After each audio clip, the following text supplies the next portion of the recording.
존귀하시고 사랑이 많으신 하나님 아버지, 저희들의 찬미를 받으시니 감사합니다. 저희들이 정말 마음속 깊은 곳에서 드리는 이 찬양을 주님 날마다 기뻐 받으시며, 또 한 주간 우리들이 주님을 사랑하며 고백하며 살았던 삶을 또 이 시간에 예배와 함께 주님 받아주시기 원합니다. 주의 백성들에게 하나님의 말씀이 선포되는 시간입니다.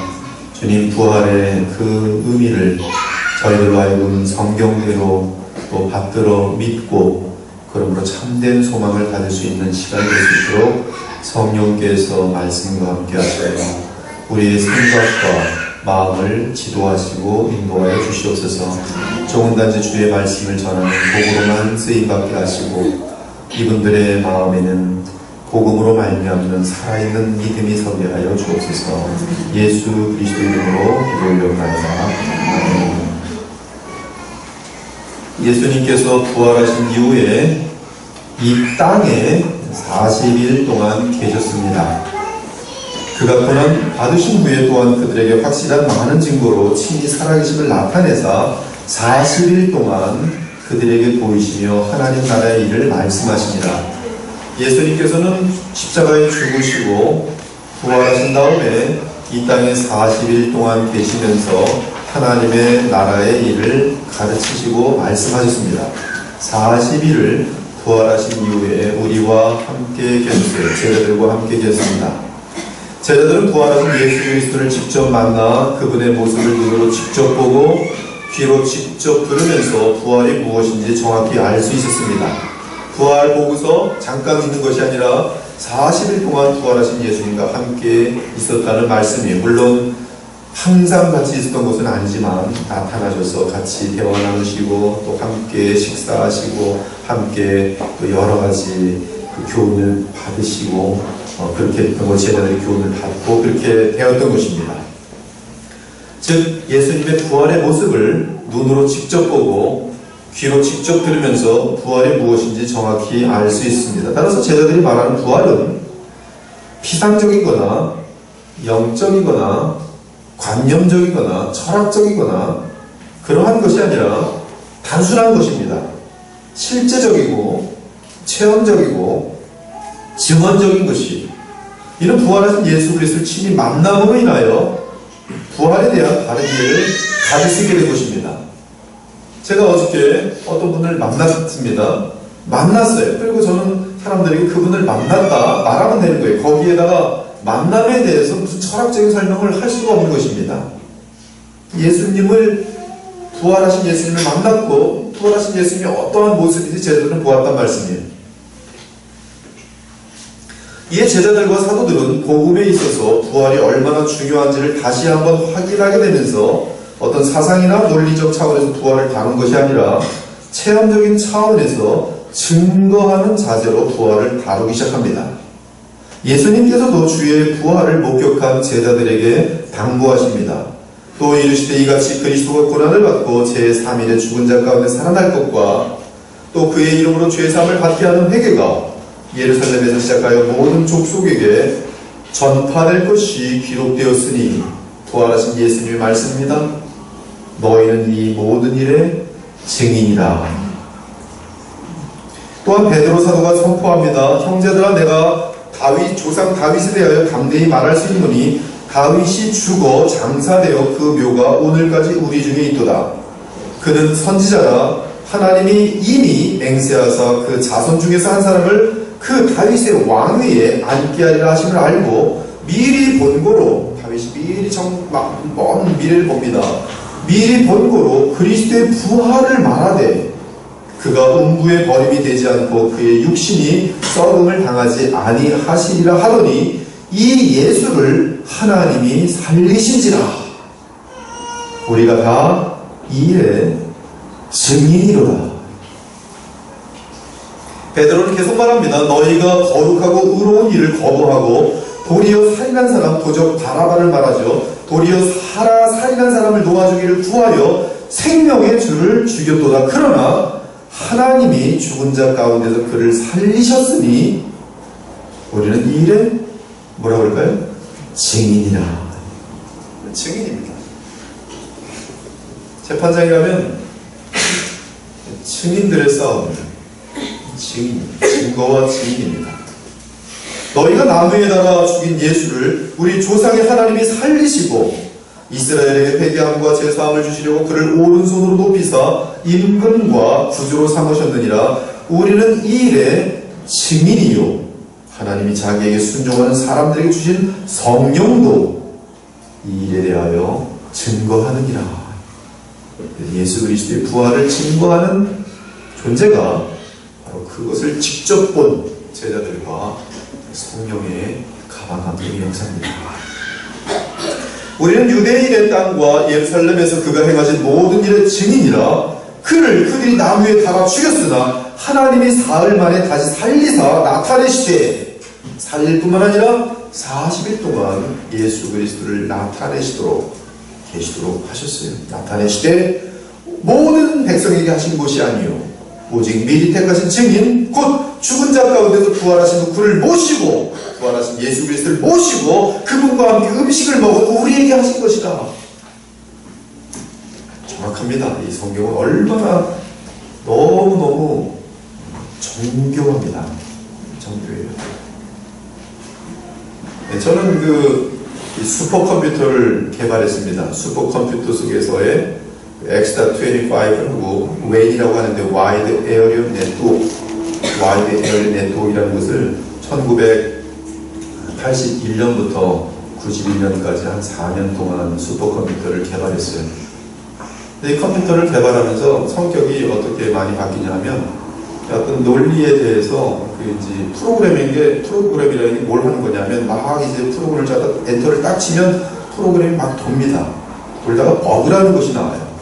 그 버그를 찾아가지고 다시 프로그램을 또 고칩니다. 이 과정을 100번, 1000번 계속해서 버그가 없는, 즉 오류하는 오종작이 없는 완전한 제품을 만드는 것이 이 프로그래머들이 하는 거예요. 그래서 저는 이 컴퓨터의 브레인을 그때 브레인 중에 그 외부의 컴퓨터하고 커뮤니케이션 하는 그 부분을 짜서 프로그램을 하는데 한 10,000라인 정도를 짭니다. 정교하지 않으면 컴퓨터가 밖에 나가서 오동작을 일으켜서 사람들이 화를 내고, 오동작을 하는 컴퓨터는 뭐 돌리다가 갑자기 죽어버리고, 그러면 얼마나 화가 나겠어요. 지금 우리가 사용하고 있는 컴퓨터, 스마트폰 아직도 버그가 있습니다. 근데 버그가 없게 하려고 얼마나 오랜 프로그래머들이 테스트하고 또 자고. 근데 제가 성경을 보면서 성격이 그렇다는 거예요. 근데 성경을 보면서 지금도 성경을 보면 볼수록 감탄하고 무릎을 꿇을 수밖에 없는 것이 너무나 정교합니다. 완벽하게 정교해요. 100%로 정교합니다. 완벽해요. 한 번도 오류를 발견하지 못합니다. 이해하지 못할 뿐이지, 이쪽으로 보든 저쪽으로 보든 이 성경을 사방 1000가지 방면에서 봐도 신기하게 이것이 정교합니다. 왜 그러냐면 사실이기 때문에 그래요. 거짓말은요 정교하지 않습니다. 허상이 없고 틈이 있어요. 그러나 진리는 누가 말을 해도 정교해요.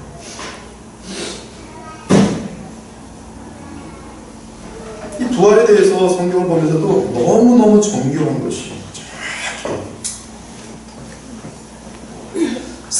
바울 사도 역시 다메섹 도상에서 부활하신 영광의 주를 직접 만나기 때문에 주의 부활을 증언합니다. 성경에 그를 가리켜 기록된 말씀을 다 응하게 한 것이라. 후에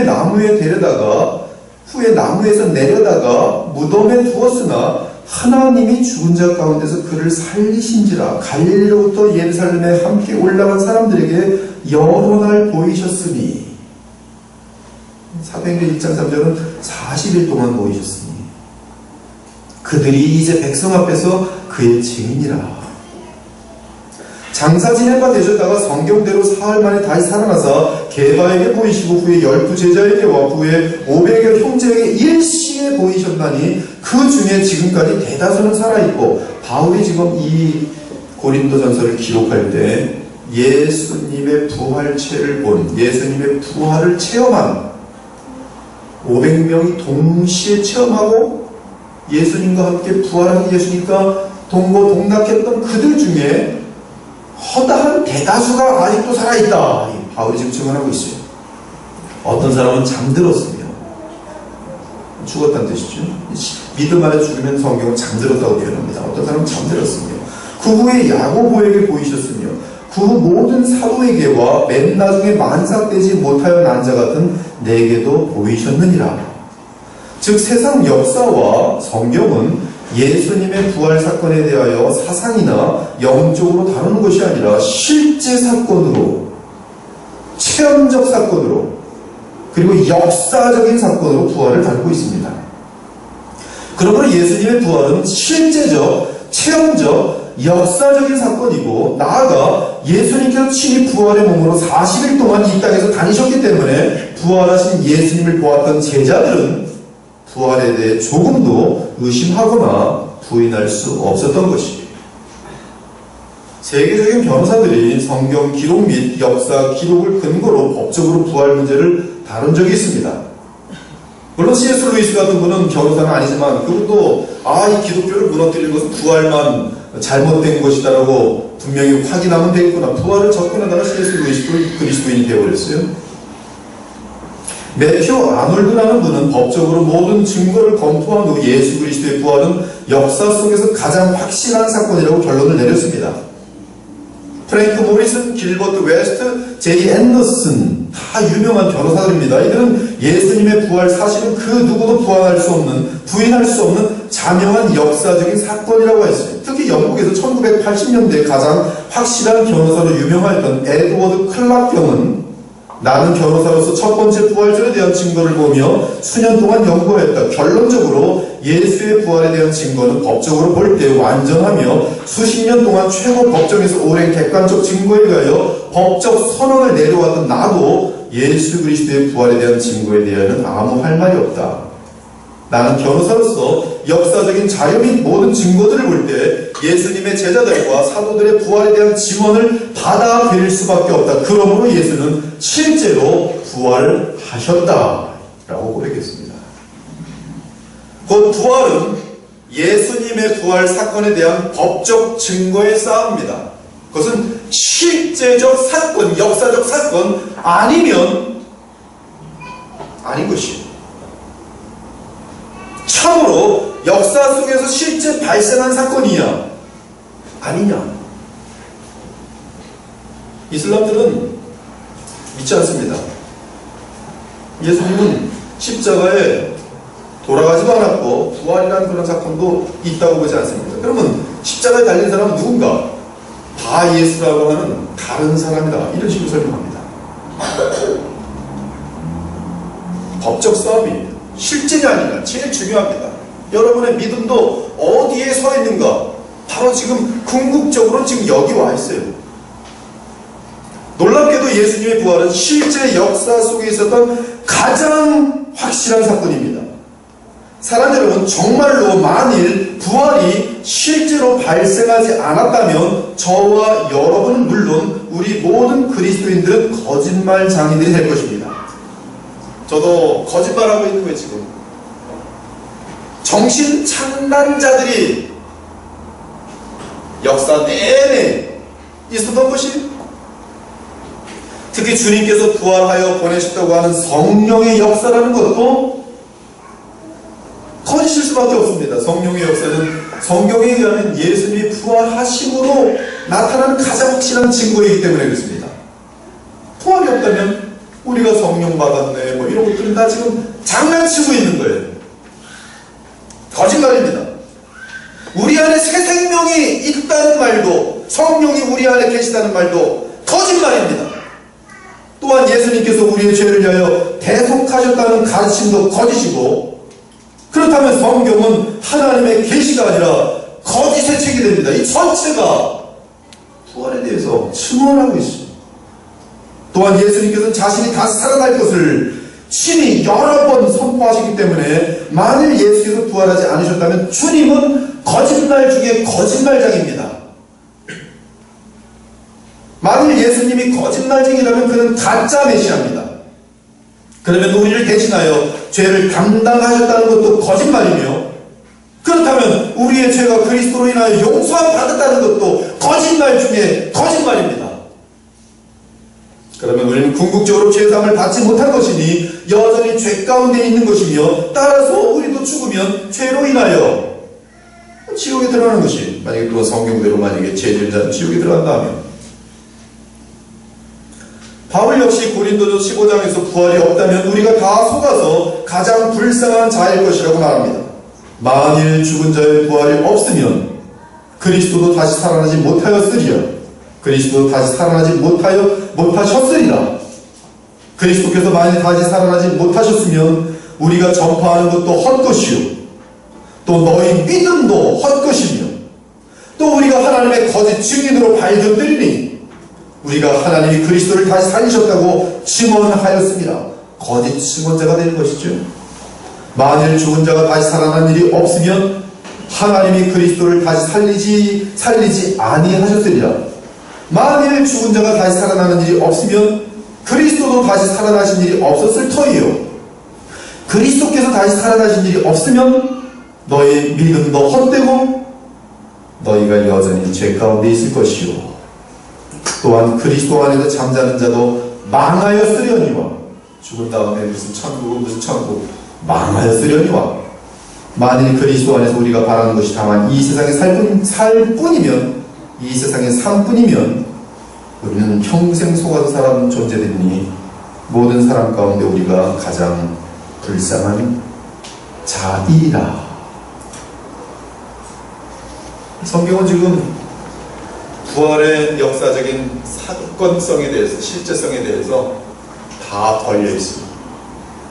무너지느냐 선은, 여러분들도 마찬가지. 죄사함을 받느냐 못 받느냐, 천국 가느냐 못 가느냐, 그리스도의 부활에 다 무너지든지 서는지, 이것이 실제 사건이면 우리는 그 사건에 서 있는 것, 실제 사건이 아니면 전부 속은 것이. 사랑하는 여러분, 진정한 그리스도인들은 예수님께 모든 것을 겁니다. 저도 마찬가지입니다. 다 걸었어요. 심지어 순교로 자신의 생명을 바칩니다. 또한 세상에서는 오직 그리스도인이라는 이유 때문에 말할 수 없는 손해와 고통을 당하기도 합니다. 아무런 이유 없이 그리스도인이라는 이유 때문에 미움받습니다. 그런데 그들에게 부활이 없다면 속아서 인생을 낭비한 셈이니 이 세상에서 가장 불쌍한 자가 되는 것이.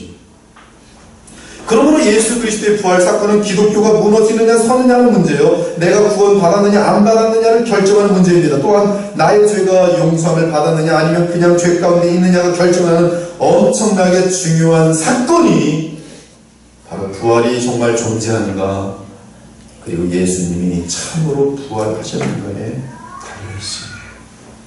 그러나 이미 확인한 것처럼 기독교는 가장 객관적이고 역사적인 그리스도의 부활에 서 있기에 우리 믿음은 100% 안전합니다. 그러면 부활절은 어떤 몸입니까? 성도의 부활절을 알 수 있는 최고의 방법은 예수님의 부활절을 연구해보는 것이요, 바울은 고린도서 15장 20절에서 이렇게 선포합니다. 그러나 이제 그리스도께서 죽은 자 가운데서 다시 살아나사 잠자는 자들의 첫 열매가 되셨도다. 이 말씀은 그리스도의 부활은 모든 부활의 첫 열매라는 말씀입니다. 이 첫 열매란 히브리 사람들이 곡식을 추수할 때 하나님께 첫 열매를 드리는 개념입니다. 이때 첫 열매는 지금 다른 추수가 지금 진행되고 있으면서 가장 먼저 된 추수를 하나님께 바치는 것이, 이때 첫 열매는 그러므로 모든 다른 추수 열매의 대표입니다. 대표성을 가지고 있어요. 즉 다른 모든 똑같은 것들 중에 처음 것이 첫 열매입니다.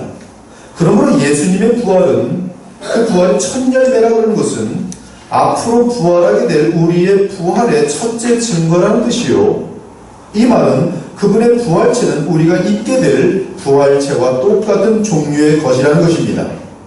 이에 사도 요한은 요한 1서에서 사랑하는 자들아, 우리가 지금은 하나님의 자녀라. 장래에 어떻게 될지는 아직 나타나지 아니하였으나 그가 나타나시면, 재림하시면 우리가 그와 같을 줄을 아는 것은 그의 참모습 그대로 볼 것이기 때문이니, 주를 향하여 이 소망을 가진 자마다, 부활의 소망을 가진 자마다 우리 예수님 부활하신 그 모습 그대로 그 모습을 본 자들마다 이 소망을 가진 자마다 그의 깨끗하신 같이 자기를 깨끗하게 하느니라. 진술하게 됩니다. 분명히 우리는 부활하여 영원히 살 것이다. 또한 첫 열매라는 단어를 통하여 우리는 예수님의 부활 이전에는 그 누구도 절대로 부활의 영광된 몸을 입은 적이 없었다는 사실을 알 수 있습니다. 그러므로 예수님께서는 제일 처음으로 부활체를 입으셨고, 그리고 예수님 재림 시에 주의 백성들이 똑같은 종류의 부활체를 입게 될 것을 알려주고 있는 것입니다. 특별히 오늘 본문 고린도전서 15장 50절을 보면 형제들아 내가 이것을 말하노니 혈과 육은 하나님 나라를 이어받을 수 없고 또한 썩는 것은 썩지 아니하는 것을 유업으로 받지 못하느니라고 말합니다. 하나님의 나라는 썩지 아니하는 것이, 그러나 썩는 지금의 우리의 이 몸과 혈과 육은 그 썩지 아니하는 나라를 유업으로 받을 수 없다고 말합니다. 지금 이 육신으로는 하나님의 나라를 유업으로 얻지 못한다는 뜻이에요. 여호와의 증인 같은 경우는 이 지상에서 지금 우리의 혈과 육을 가지고 하나님의 나라를 세울 것이라고 가르치는데 이는 성경과 위배된 가르침입니다. 우리는 결단코 부활 없이는 하나님의 나라를 유업으로 받지 못합니다. 왜냐하면 예수님 재림 시에 주께서 우리에게 유업으로 주실 하나님의 나라는 물리적이지만 영원한 나라이기에 우리의 물리적인 몸이 영원해야만 그 나라에서 영원히 살 수 있기 때문입니다. 그것이 우리가 누리게 될 영원한 상태예요. 영원한 물리적인 새하늘과 새 땅에서 우리가 부활의 몸을 입고 영원히 죽지 않고 사는 것입니다. 지금 죽음이라는 저주 아래 있는 이 몸뚱어리로는 그 영원한 새하늘과 새 땅에서 영원히 살 수 없습니다. 그러므로 부활체가 필요합니다. 그러므로 예수님께서 다시 오시는 날 주 안에서 이미 죽은 자들이 부활체를 먼저 입게 될 것이고, 예수님 재림 시에 이 땅에 살아있는 자들은 휴거하게 되면서 그들의 몸이 변화하여 부활체가 될 것입니다. 데살로니가전서 4장 14절부터 17절을 보니 우리가 예수께서 죽으셨다가 다시 살아나심을 믿을진대 이와 같이 예수 안에서 자는 자들도 하나님이 그와 함께 데리고 오시리라. 예수 안에서 죽은 자들, 예수 안에 사는 자들도 하나님이 그와 함께 데리고 오시리라. 우리가 주의 말씀으로 너희에게 이것을 말하노니 주께서 강림하실 때까지 우리 살아남아있는 자도 자는 자보다 결코 앞서지 못하리라. 주께서 호령과 천사장의 소리와 하나님의 나팔 소리로 친히 하늘로부터 강림하시리니 그리스도 안에서 죽은 자들이 먼저 일어나고 그 후에 우리 살아남은 자들도 그들과 함께 구름 속으로 끌어올려, 휴거죠? 끌어올려 공중에서 주를 영접하게 하시리니.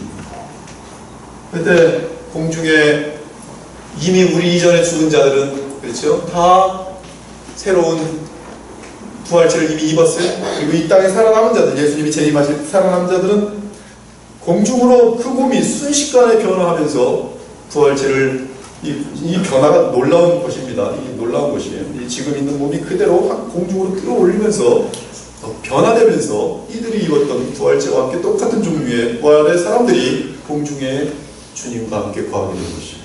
그리고 이 땅에는 안 믿는 사람들만 있고 이제 7개족이 부어지면서 전부 멸망하게 되죠. 하늘에는 혼인 잔치가 열리게 됩니다.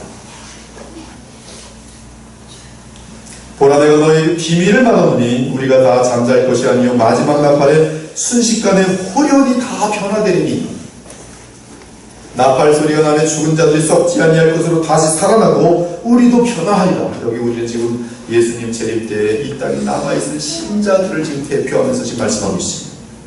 이 썩을 것이 반드시 썩지 아니할 것을 입겠고 이 죽을 것이 죽지 아니함을 입으리로다. 여러분의 몸은 지금 죽습니다. 그러나 부활의 몸은 영원히 죽지 않아요.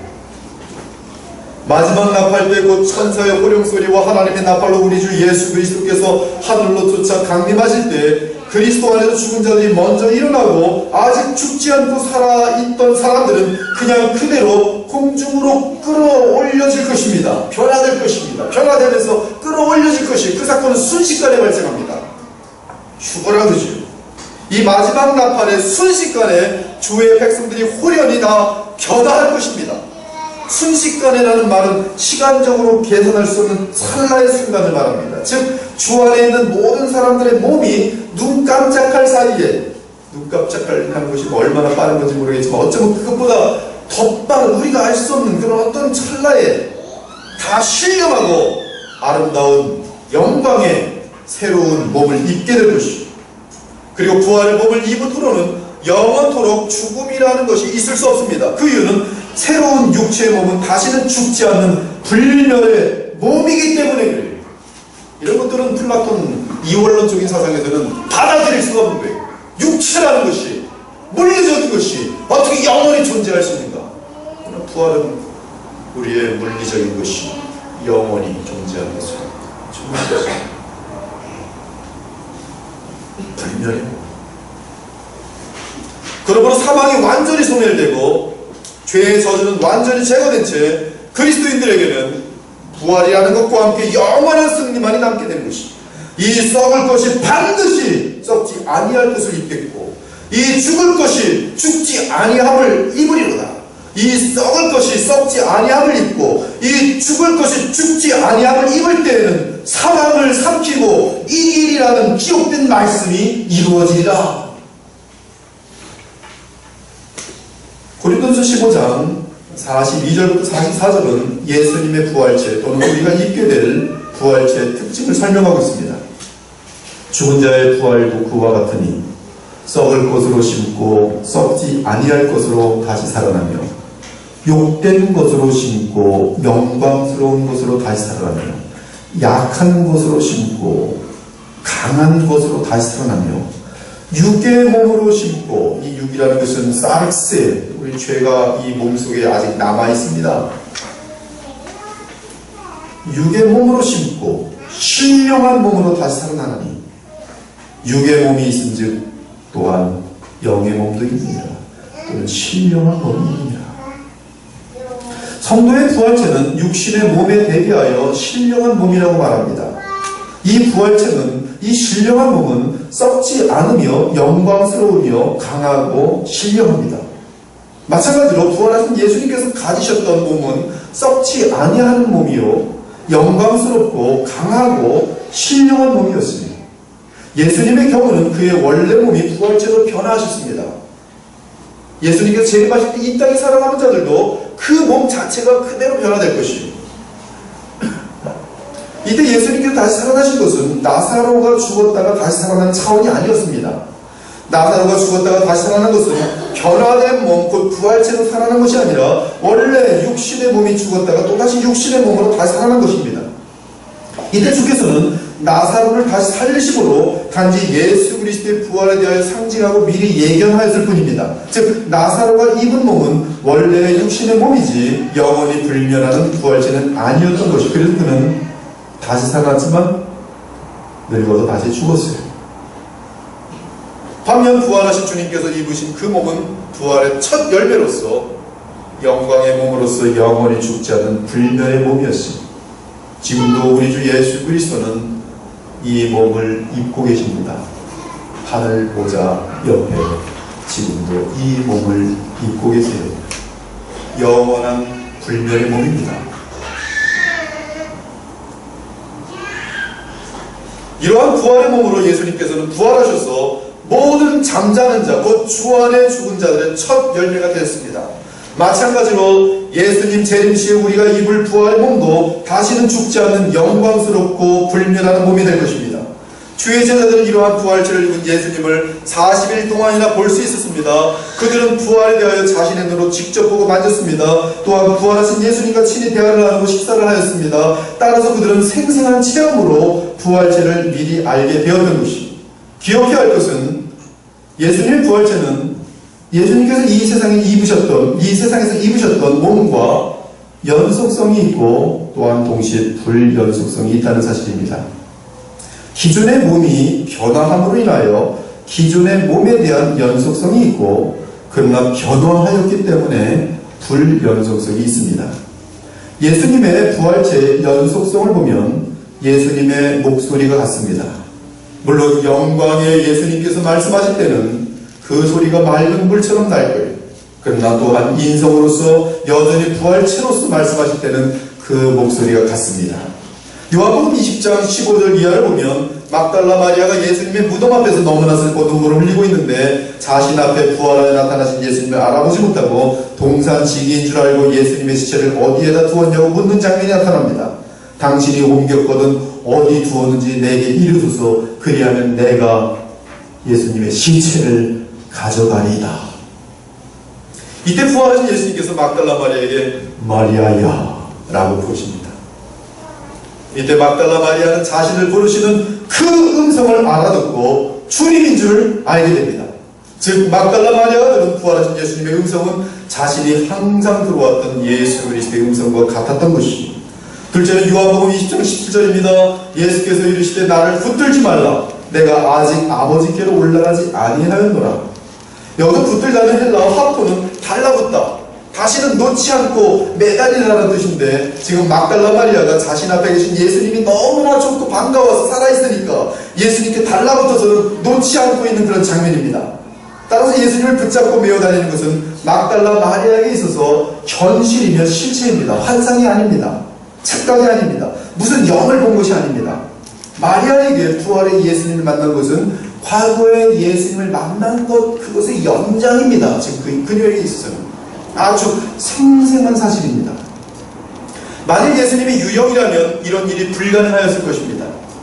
예수님의 부활의 몸을 막달라 마리아가 붙잡고 있는 모습에서 그녀에게는 주의 부활의 몸이 주의 과거의 몸과 별다르게 느끼지 않았음이 분명합니다. 그렇지 않고는 이렇게 친근하게 달라붙을 수가 없는 것이, 주님의 부활의 몸은 부활 이전의 몸과 같은 몸이었던 것이, 즉 물리적인 면에서 지금 이 몸과 부활체는 분명히 연속성이 있어요. 누에고치와 나비는 같은 몸입니다. 그런데 변화되었어요. 부활체와 우리는 같은 몸입니다. 그리고 같이 알아볼 수 있도록 되어 있습니다. 또한 마태복음 28장을 보면 다른 여인들이 예수님의 무덤에 왔다가 천사를 만나 예수께서 부활하셨다는 소식을 듣게 됩니다. 그리고 제자들 향해 기쁨과 두려움으로 달려가다가 부활하신 예수 그리스도를 만납니다. 이때 예수께서 말을 건네십니다. 예수께서 그들을 만나 이르시되 평안하냐 하시고는 여자들이 나아가 예수님의 발을 붙들고 경배하였더라.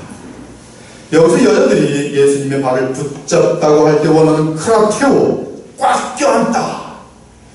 만일 예수님이 영이라면 껴안을 수 없었을 것입니다. 이때 이 여인들이 껴안은 것은 예수님의 실제 발이에요. 그 예수님은 누굽니까? 무덤에 붙이셨던 그 예수님. 그 발이 어떤 발입니까? 무덤 속에 있었던 바로 그 발. 그들은 예수님의 발을 붙잡고 예수님을 경배했습니다. 즉 주의 부활의 몸은 부활 이전의 몸이었던 것입니다. 누가복음 24장 13절 이하를 보면 예수님의 십자가 사건으로 인하여 너무나 상심한 두 제자가 엠마오로 내려가고 있었습니다. 그중 한 제자의 이름은 글로바였습니다. 그런데 이들에게 부활하신 예수님께서 다가오셔서 곁에서 동행하십니다. 그들은 부활하신 예수님을 만났지만 전혀 알아보지 못합니다. 그렇다고 이상한 무슨 귀신 만나는 것처럼 깍 하고 놀라거나 그러지도 않았어요. 그냥 사람입니다. 똑같은 사람이 자기와 비슷한 사람으로 생각하고 아무렇지 않게 대화를 나누면서 그냥 갑니다. 그들은 다른 어떤 이상한 존재와 걷고 있다고 생각하는 것이 아닙니다. 이들에게는 친근한 어떤 사람이 자신들과 함께 걷고 있는 것이었어요. 그런데 함께 식사를 하며 예수님께서 떡을 떼시고 축사하실 때 이들은 예수님을 알아보게 됩니다. 떡을 떼시며 축사하시는 그 모습, 아주 특이하고 유일한 장면이죠. 바로 그 모습은 자신들이 경험하였던 이전 예수님의 모습과 정확히 같은 모습이었어요. 그들은 예수님께서 5,000명을 먹이실 때 또는 4,000명을 먹이실 때 떡을 떼시고 축사하시는 모습과 정확히 같았던 것을 기억하면서 예수님을 알아본 것입니다. 물론 하나님께서 그들의 눈을 열어주셨어요. 이는 부활 이전의 예수님의 모습과 부활 이후의 모습이 대단히 유사했다는 증거입니다. 요한복음 20장 20절에서는 마지막 증거로서 예수님께서 도마 및 제자들에게 못 박히셨던 손과 옆구리에 창자읍을 보여주시면서 부활을 믿으라고 하십니다. 부활의 몸은 곧 부활 이전의 몸이라는 말씀입니다. 부활 이전의 몸은 못을 맞으면서 피를 흘리셨고 그 옆구리는 창자국으로 찔리면서 상처가 났습니다. 부활의 몸 여전히 못자국이 있고 창자국이 있습니다.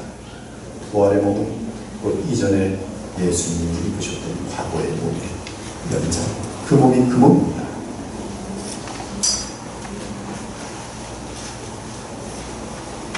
누가복음 24장 39절에서는 부활한 예수님께서 나타나셔서 부은 생선 한 토막을 드십니다. 부활의 몸은 생선도 드십니다. 음료도 마십니다. 그리고 예수께서 하시는 말씀이 내 손과 발을 보고 나인 줄 알라. 또 나를 만져보라. 영은 살과 뼈가 없으되 너희가 보는 바와 같이 나는 무엇이 있어요? 뼈와 살이 있느니라. 곧 예수님의 부활체는 부은 생선과 빵을 드실 수 있는 살과 뼈가 있는 몸으로서 부활 이전의 몸과 다를 바가 없었습니다. 요한복음 21장 10절 기하를 보면 부활하신 예수님께서는 갈릴리 바다에서 제자들을 만나십니다. 시몬, 도마, 요한, 야곱 등 7 제자들이 실망한 채로 밤새도록 물고기를 잡고 있었습니다. 그리고 밤새 고기를 한 마리도 잡지 못했습니다. 새벽녘이 되니 무태 계신 예수님께서 그들에게 물으십니다. 거기 물고기 잡은 것이 있느냐? 하나도 잡은 것이 없습니다. 그러면 그물을 배 오른편에다 던져라. 이때 제자들이 그물을 배 오른편에 던집니다. 그리고 그물을 거두니 고기를 많이 잡습니다. 큰 물고기만 153마리였어요. 제가 미국에 있을 때 어떤 집사님이 가게를 열었는데 컴퓨터 가게인데 153 컴퓨터. 이때 제자들은 예수님께서 자신들을 처음에 부르셨을 때와 똑같은 사건이 발생하는 것을 보면서 무태에 계신 분이 예수님인 줄 알게 됩니다. 그래서 급하게 달려와 주님과 함께 조반을 먹게 됩니다. 무태 나오니 숯불이 있고 물고기가 있습니다. 예수님께서 조반을 친히 준비하신 것입니다. 예수님께서 어떤 요술을 부리지 않으셨습니다. 친히 부활하신 몸으로 숯불을 지피시고 그 위에 물고기를 얹으셔서 물고기를 구운 것이, 그리고 제자들과 함께 생선을 나누십니다. 아무튼 주께서는 제자들에게 부활의 실상을 깨닫게 하시기 위하여 예수님의 모양이나 또 생활 활동이나 목소리까지 부활이라는 것은 환상이 아니고 또 무슨 스크린에 비치는 그림 같은 것이 아니고 생생한 현실이라는 것을 증거하시고 또한 부활하신 자신의 몸을 만지게 하시고 보게 하시면서 부활이 무엇인지 가르치신 것이에요. 사랑하는 여러분, 분명히 예수님의 부활의 몸과 이전 몸 사이에는 너무나 뚜렷한 연속성이 있습니다. 지금까지 제가 그것을 말씀드렸습니다. 분명히 그 몸이 뚜렷한 연속성입니다. 이 연속성 때문에 사람들은 예수님을 이전의 예수님으로 인식하는데 아무런 어려움이 없었습니다. 그들은 예수님의 부활체를 보면서 이상하게 여기거나 겁을 먹거나 사람이 아닌 어떤 우주인처럼 생각한 적이 없어요. 예수님 우주인이었다고 별 이상한 회개하는 이름들이 많이 있는데 다 거짓이에요. 여전히 그들은 부활의 예수님을 알아보는 순간부터 과거의 예수님처럼 이야기를 나눴고 과거처럼 음식을 함께 먹었으며 과거처럼 예수님과 함께 일도하고 시간을 나눴어요. 즉 물리적인 몸을 지닌 사람이라는 점에서 부활체를 입기 전의 예수님이나 부활 이후의 예수님은 전혀 다른 점이 없었던 것입니다.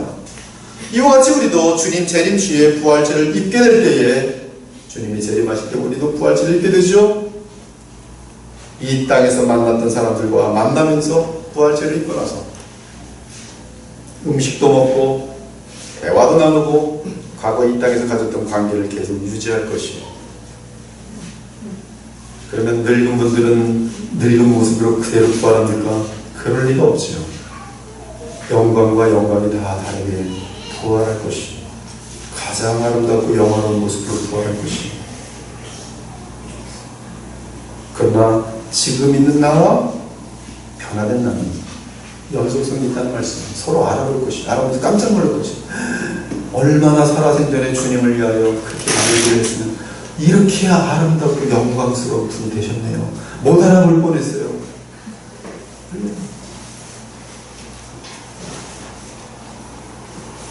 그러면서 불구하고 우리는 서로 대화를 나눌 것이에요. 이 땅에서 가졌던 관계를 계속 유지할 것입니다. 서로 알아볼 것이며 부둥켜 안기도 하고 지금과 똑같은 목소리로 대화를 나눌 것이에요. 물론 목소리도 바뀌겠죠. 나이가 먹으면서 아이 목소리하고 할머니 목소리가 되면서 틀릴 수 있는 것처럼, 그러나 그 목소리, 그 사람의 목소리가 이 말씀이에요. 그리고 이 땅에서 있었던 모든 기억들이 지워지지 않고 그대로 있을 것입니다. 너무 재밌잖아요. 지금 여러분들하고 지금 막 안에서 얼마나 많은 추억들을 만들고 있습니다. 하나도 잊혀지지 않을 거예요. 그때 땅에서 과거에 정말 예수님 재림 이전에 평생 얘기할 것입니다. 그리고 이 목소리를 얘기할 것입니다. 물론 엄청나게 아름다운 같은 목소리겠지만 어떻게 변화가 되겠죠. 와와와 하면서 얘기하든지 전 모르겠어요. 어떤 목소리 바뀔지. 그러나 알아들을 수 있는 그 목소리. 이를 어떻게 합니까? 바로 모든 부활의 첫 열매인 예수님의 부활을 연구하여 알 수 있는 그런 내용인 것입니다. 한편 예수님의 영광스러운 부활체는 지금 우리의 몸과 불연속성이 있습니다. 누가복음 24장 31절을 보면 엠마오로 내려가는 제자들이 예수 그리스도를 알아보는 순간 예수님께서는 순식간에 사라지십니다. 그리고 순식간에 이동하셔서 이미 예루살렘에 도착하여 계십니다. 이러한 현상이 어떻게 발생하는지 우리는 알 수 없습니다. 우리가 아는 것은 이러한 특징은 바로 부활체의 불연속성이라는 점. 또한 제자들이 두려워하여 문을 꽉꽉 잠그고 숨어서 모여있는 그 장소에 벽과 문을 통과하여 어느새 제자들 사이에 서서 평강이 있으라며 인사하시는 부활하신 예수님을 볼 수 있습니다. 이러한 점들은 바로 예수님의 부활의 몸은 우리의 현재 몸과는 분명히 불연속성을 갖고 있음을 의도적으로 증거하는 내용입니다. 또한 우리가 몸이 변화하여, 예수님이 오실 때 몸이 변화하여 어떻게 된다 그랬어요? 공중으로 올려진다 그랬죠. 그것은 부활체는 중력의 법칙이나 무슨 생물학의 법칙, 거기에 속하지가 않아요. 이 세상에 지금 현재 자연의 법칙들을 초월하는 그러한 영광의 부활체입니다. 예수님도 그 영광을 보여주십니다. 이 말씀을 마치시고 그들이 보는 데 올려져 가시니 구름이 그를 가리어 보이지 않게 하더라. 올라가실 때 제자들이 자세히 하늘을 쳐다보는데 흰옷 입은 두 사람이 그들 곁에 서서 이르되 갈릴리 사람들 어찌하여 서서 하늘을 쳐다보느냐. 너희 가운데서 하늘로 올려주신 이 예수는 하늘로 가심을 본 그대로 오시리라 하였느니라. 그러므로 예수님의 부활체는 지금 이 땅과 하늘의 법칙을 초월함이 확실합니다. 만유인력의 법칙이 예수님의 부활체는 적용되지 않습니다. 그 부활체는 우리가 소위 말하는 3000층에 왔다 갔다 하실 수 있는 그런 몸입니다. 지금 우리의 이 4차원적인 개념으로는 이해할 수 없는 몸입니다. 천사들과 대화 나눌 수 있고 천사들을 알아보고 천사들과 함께 지낼 수 있는 몸입니다. 분명 예수님의 부활체는 이 땅의 몸이면서도 이 땅에 속하지 않은 몸입니다. 중력의 법칙이나 생물학의 법칙이 그때는 너희의 몸이 마치 천사와 같아서 결혼도 하지 않는 것이라 했어요. 죽지도 않습니다. 늙지도 않습니다. 그런 법칙이 예수님의 몸에는 적용되지 않는 거예요. 지금 우리에게 적용된 이런 모든 것들이. 그럼에도 예수님의 부활체는 생생한 현실이며 뼈와 살이 있으며 지금 우리가 입고 있는 이 몸과 분명히 같은 몸입니다. 고린도후서 5장 1절에서 5절 보면 이런 내용이 있습니다. 개정개혁은 이해가 어렵기 때문에 제가 원어에서 쉽게 번역해 보았어요. 이 땅에 속한 이 몸이 무너질 때에 곧 우리가 죽어서 이 몸을 떠날 때 우리는 하늘에 우리의 집이 있음을 압니다. 그리고 우리는 때가 되면 그 하늘의 집에서 사람으로 말미암지 않고 오직 하나님으로 말미암는 영원한 몸을 입게 될 것입니다. 지금 우리의 몸은 지치고 피곤하지만 그날 우리가 입게 될 몸은 마치 새 옷처럼 하늘의 새로운 몸을 입게 될 것입니다. 우리는 몸이 없는 상태로 영혼만 있는 것이 아니라 우리는 새로운 하늘의 몸을 입게 되는 것입니다. 우리의 죽어가는 이 몸은 신음하며 한숨 가운데 있으나 그때에는 새로운 몸을 입고 다시는 죽지 않게 될 것입니다. 이때는 영원한 생명에 의하여 이 죽어가는 몸이 삼킨 바 된 것처럼 되는 것입니다. 사랑하는 여러분, 예수님은 썩지 아니할 신비한 영광으로 가득 찬 강하고 신령한 몸을 입고 다시 부활하셨습니다. 사실 이 부활체는 하나님이 인간을 창조하실 때부터 계획하신 완성된 사람의 몸입니다. 완성된 사람의 모습은 바로 거듭난 영혼이 죄가 없는 가운데 영원한 부활의 몸을 입고 생생하고 현실적으로 지금처럼 사는 것입니다. 에베소 1장 10절은 예수님의 부활을 통하여 하나님의 보이지 않는 세계와 피조물에 보이는 세계가 통일되어 연합되는 현상을 증거하고 있습니다.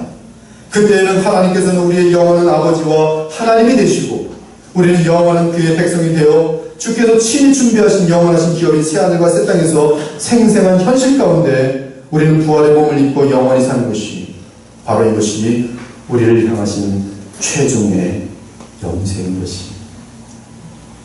이 부활을 눈으로 목격하고 체험한 제자들은 40일 동안 체험하면서 성령 강림과 함께 교회를 시작했습니다. 교회의 터는 부활입니다. 성령이세요. 그들은 부활을 직접 보고 소망하였기 때문에 더 이상 죽음이 문제가 되지 않았습니다. 따라서 그들은 죽음마저도 기뻐하면서 복음을 증거하는 하나님의 백성이 되었죠. 그리고 이들이 알고 있는 것은 우리는 주님 오실 때 부활체를 입게 될 것이며 똑같이 예수님의 저 영광스러운 몸처럼 그리고 그 부활체를 입고 영원히 썩지 아니하는 하나님의 나라 새하늘과 새 땅을 유업으로 받을 것이라는 사실을 알고 있었기 때문에 그들에게는 죽음이 전혀 문제가 되지 않았습니다. 계시록도 마찬가지입니다.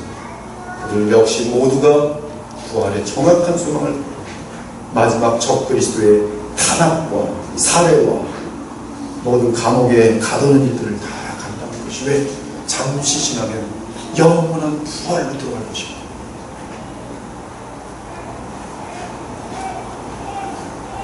그들은 부활하신 예수를 보기 전까지는 믿음이 약하고 유치한 제자들이었지만 부활하신 주님을 거듭거듭 만나면서 부활의 실체와 그 진상을 체험하여 알게 되면서 체험하여 알게 된 거예요. 그들은 복음을 정확하게 알게 되었고 그들의 믿음은 더욱 강하여졌던 것입니다. 그들은 주님이 승천하실 때까지 생생한 현실로 부활하신 주님과 대화도 나누고 40일 동안 식사도 같이 하고 또 성경을 가르쳐 주심을 배우면서 부활하신 예수님을 조금도 의심할 수 없었고 그들은 또한 승천하시는 그 거룩한 광경을 눈으로 다 목도하면서 부활의 몸의 영광스러움과 그 강함과 그 엄청난 복을 더욱 절실하게 느꼈던 것입니다. 승천하시는 예수님을 바라보면서 40일 동안 부활의 예수님과 함께 지냈던 이들은 그 주님 승천을 부활의 영광의 주를 바라보면서 저 부활체의 몸을 가지고 그냥 하늘로 올라가시는 주 안에 있는 자는 누구나 주님의 재림 때 저런 영광의 몸을 입고 그리고 저렇게 승천하시듯이 구름 속으로 끌어올려 공중에서 주님을 만나게 될 것이구나. 주와 함께 그리고 영원히 새하늘과 새 땅을 유업으로 얻게 될 것이구나. 조금도 의심할 수가 없어요. 그들에게는 이것이 사실입니다. 100% 자신들이 40일 동안 추험했던 사실이에요. 사실. 곧바로 그들은 뭘 증언했어요? 예수께서 부활하셨다. 바울마저도 담에서 도상에서 영광의 부활체를 입으신 히브리 방언으로 말씀하시는 빛 가운데 계시는 부활하신 예수 그리스도를 만나고 그거 알아도 몸 구약이 뻥 뚫리면서 그 이후로 예수 그리스도의 부활을 증언하며 그분이 십자가에 돌아가신 의미는 그러므로 자기 백성들을 위한 대속죄의 행위를 이뤘다는 사실을 깨닫게 되는 것이 또한 예수 그리스도는 하나님의 아들이며 참으로 성경 전체가 예언하였던 그 메시아라는 사실이 너무나 자명하고 확실히 희망이 된 것이. 그러니 바울이 흔들릴 수 있겠습니까? 흔들릴 수 없어요. 그들은 다시는 부활을 의심할 수 없게 되었으며 동시에 부활을 소망하며 그리스도의 십자가와 부활을 전하게 되었던 것이. 사랑하는 여러분, 예수님의 부활체를 목격한 제자들마다 그들은 부활을 증거하며 새하늘과 새 땅을 증거했어요. 그리고 그 날을 유업으로 받으려면 죄사함을 받아야 하기 때문에 십자가의 속죄를 외쳤습니다. 누구든지 영원하고 찬란한 부활을 입고 영원한 새하늘과 새 땅을 기업으로 받으려면 그 나라에 어떻게 들어갈 수 있어요? 죄의 사함을 받아요. 그리스도의 십자가의 대속을 믿고 주 예수 그리스도를 왕과 구세주로 영접해야 돼요. 그래서 우리 안에 성령이 가면 그 성령이 무엇에 대한 보증입니까? 우리가 부활할 것에 대한 보증입니다. 또한 동시에 우리는 쉬지 않고 부활의 소망을 갖고 부활을 전하며 영원한 하나님의 나라를 전파하는 것입니다. 오늘 부활의 역사성과 실제성, 법적인 변론을 하는데 과거에 7가지 이상의 증거들과 많은 내용이 있습니다. 그걸 다루려면 시간이 너무나 부족하고 여러분들이 연구하면 되는 것이고, 부활의 역사성과 실제성, 그리고 연속성과 불연속성을 기억하시면서 성령의 역사로 말미암아 부활을 믿기 바랍니다. 현실처럼 부활을 소망하길 바라요. 그리고 예수 하나님께서 예비하시고 준비하신 부활의 몸과 또한 새하늘과 새 땅을 유업으로 얻기 위해 그리스도와 믿음으로 늘 나아가길 바랍니다. 우리 주 예수 그리스도로 말미암아 우리에게 승리를 주시는 하나님께 감사합니다. 그러므로 내 사랑하는 형제들아, 견실하며 흔들리지 말고 항상 주의 일에 더욱 힘쓰는 자들이 되라. 이는 너희가 주 안에서 되지 않은 줄 알리라. 이 세상은 잠깐입니다. 쏜살입니다. 덧없습니다. 허무합니다. 그리고 곧 누구에게나 죽음이 기다립니다. 그러나 이 세상이 전부가 아니에요. 오는 세상, 곧 영원한 천국과 부활의 영광이 우리를 기다리고 있는 줄 바라보면서 잠깐 한 번의 호흡과 같은 우리 인생, 그 영원한 영광과 영원한 나를 위해서 살 수 있는 지혜로운 복된 영광스러운 주의 백성들 되시기를 우리 주 예수 그리스도 이름으로 간절히 축원합니다. 기도 올리겠습니다. 하나님 감사합니다. 오늘 부활의 메시지를 들은 주의 백성들을